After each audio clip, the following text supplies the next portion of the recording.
وعلیکم السلام ورحمۃ اللہ۔ پہلی بات تو یہ ہے کہ زکوٰۃ صرف مومن امیر لوگوں سے لینی ہے اور مومن غریبوں کو دینی ہے، بس یہ ذہن میں رکھیے گا۔ باقی کسی دیوبندی، بریلوی، اہل حدیث، سلفی اور جتنے یہ فرقوں والے ہیں، جتنے بھی ہیں، اللہ کے بندوں کو داتا کہنے والے، دستگیر کہنے والے، مشکل کشا، حاجت روا کہنے والے، واسطے وسیلے والے، رکوع اور سجدے والے، کوئی بھی ہوں، جتنے بھی ہوں، یا جماعت اسلامی ہو، تنظیم اسلامی ہو، یا سیاسی لوگ جتنے ہوں، پارٹیوں والے مختلف جتنے، یہ پوری امت پھیلی ہوئی ہے، ان کے اوپر زکوٰۃ نہیں ہے، یاد رکھیے۔ بہت کم اب لوگ ہیں، انگلیوں پر گنے جانے والے چند لوگ ہیں جو ایمان خالص کے اوپر ہیں، باقی عظیم اکثریت اس امت کی لا الہ الا اللہ پڑھنے کے باوجود یہ شرک کرتے اور مشرک بن گئے۔ ان کے اوپر نہ زکوٰۃ ہے، نہ روزہ ہے، نہ قیام اللیل ہے، نہ عمرہ ہے، نہ حج ہے، کچھ بھی ان کے اوپر نہیں ہے۔ باقی جن کا ایمان بالکل کھرا ہے، کسی فرقے میں نہیں ہے، کسی مسلک میں نہیں ہے اور کسی سیاسی پارٹی میں نہیں ہے، عقیدہ ان کا بالکل صاف اور سچا ہے، ان کے لیے، ان کی رہنمائی کے لیے میں یہ آپ کو یہ بھیج رہا ہوں۔ یہ ایک چھوٹا سا مضمون ہے، اس کے اندر تقریباً کافی باتیں ڈیٹیل کے ساتھ بیان ہوئی ہیں، اچھی تحریر ہے، آپ اس کو پڑھ لیجئے، جہاں سے بھی جو بھی آپ کو چیز چاہیے انشاءاللہ وہاں سے آپ کو مل جائے گی۔ یہ نیچے ڈسکرپشن میں آپ دیکھیں گے تو آپ کو یہ ساری چیزیں مل جائیں گی انشاءاللہ۔ باقی ایک دوسرا سوال تھا، اس کا بھی جواب سن لیجیے۔ باقی اللہ تعالیٰ نے اس قرآن کی حفاظت کا ذمہ لیا ہے، کوئی زیر زبر کی اس میں غلطی اور تبدیلی نہیں کر سکتا ہے، ذرا سے کہیں نہ کہیں ہو جائے تو فوراً پکڑی جاتی ہے اور لوگ شور مچانا بھی شروع کر دیتے ہیں، اور اس طریقے سے جو اللہ کی بات ہے وہ پوری ہوتی ہے کہ اس میں کوئی تبدیلی نہیں کر سکتا ہے۔ لیکن معنی اور مفہوم اور تفسیروں میں تو انہوں نے اپنا شرک اور کفر گھسا دیا ہے۔ ترجموں کے اندر گڑبڑ کی ہے کئی لوگوں نے، اور بریلویوں نے، دیوبندیوں نے، اہل حدیثوں نے، تفسیروں کے اندر ڈاکٹر اسرار نے، مودودی صاحب نے، خادم رضوی نے تو وہ ادب مچایا ہے، اور اعلیٰ حضرت نے، اور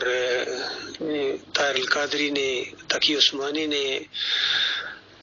دیکھیے جس طرح محمود الحسن نے ایاک نعبد و ایاک نستعین کی ترجمہ بالکل صحیح لکھا، اور تشریح میں کہتے ہیں اللہ کے بندوں کو اگر خالص واسطہ رحمت الہی سمجھ کر اگر ان کو پکارا جائے تو یہ بھی اللہ ہی کو پکارنا ہے۔ تو کتنا بڑا جرم کیا محمود الحسن نے، سارے دیوبندی اسی کو مانتے ہیں، اسی تفسیر کو مانتے ہیں، آج دن تک مانتے آ رہے ہیں۔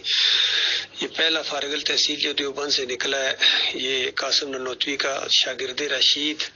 محمود الحسن نصیر مالٹا اس کو کہتے ہیں۔ ڈاکٹر اسرار کا منہ نہیں تھکتا ہے اس کو شیخ شیخ کہتے ہوئے، شیخ میرا شیخ میرا شیخ،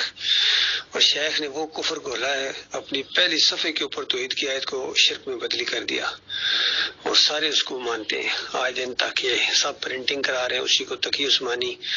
اور سعودی عرب سے عرصہ دراز تک یہ تفسیر امت مسلمہ کو تحفے کے طور پر دی جاتی رہی ہے، شرک کا تحفہ دیا ہے اس قوم کو۔ باقی کیا نام ہے، اشرف علی تھانوی حکیم الامت کہتے ہیں کہ اللہ کے بندوں کو نبی کا بندہ کہا جا سکتا ہے، سورہ زمر میں آیا ہے۔ تو اس طریقے سے انہوں نے قرآن سے شرک ثابت کرنے کی کوشش کی، جہاں وہ ہے سورہ زمر کے اندر قل یا عبادی الذین اسرفوا علی انفسہم لا تقنطوا من رحمت اللہ، قل یا عبادی، تو یہ کہتے ہیں کہ کل اللہ تعالیٰ نے کہا کل نبی علیہ السلام کو کہ کہو، اور پھر عبادی یعنی میرے بندوں، ان سب انسانوں کو اپنا بندہ کہو،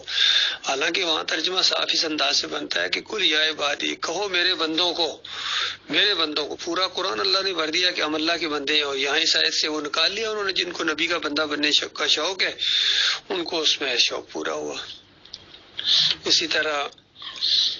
اعلیٰ حضرت نے ہر جگہ یہاں ایوہ النبی آیات اس کا ترجمہ یہ کر دیا کہ غیب کا علم جاننے والے اور غیب کی اطلاع دینے والے، غیب جاننے والے نبی، تو اس طریقے سے انہوں نے معاملہ کیا۔ پھر وحدت الوجود اور اس طرح کی چیزیں ڈاکٹر اسرار نے سورہ الحشر سے نکالنے کی کوشش کی کہ دیکھو هو الاول والآخر والظاہر والباطن، کہتا ہے یہ وحدت الوجود ہے، کیا ترجمہ کرو گے، کیا معنی لو گے اس کے علاوہ کوئی اور؟ وحدت الوجود ہی تو ہے، پوری کائنات وہی ایک ہی ذات ہے جس میں سے سب کچھ نکلا ہوا ہے۔ اس طرح سے بے ایمان نے صوفیوں کے عقیدوں کو پرچار کیا۔ اسی طرح یہ دعوت القرآن کے اندر محمد حنیف نے پورے خاندان کو، کہتے ہیں سورہ یوسف کے اندر وہ جو آیا 100 نمبر آیت کے اندر وَخَرُّوا لَهُ سُجَّدًا، اور وہ سب اس کے سامنے گر پڑے، لہو، لہو کی ضمیر اللہ کے لیے ہے، کیونکہ اللہ ہی کو سجدہ ہوتا ہے، پورا خاندان اللہ کے سامنے سجدے میں گرا تھا، سجدہ ریز ہوا تھا، لیکن اس بے ایمان نے اس کا رخ یوسف علیہ السلام کی طرف پھیر دیا کہ پورا خاندان یوسف علیہ السلام کے سامنے سجدے میں گر گیا۔ بتاؤ اس سے بڑی کوئی قرآن کی تحریف ہو سکتی ہے؟ کوئی ظلم ہو سکتا ہے؟ انبیاء ایک دوسرے کو سجدے کیا کرتے تھے، تو پھر تبلیغ کیا کرتے تھے لوگوں کو؟ بتائیے۔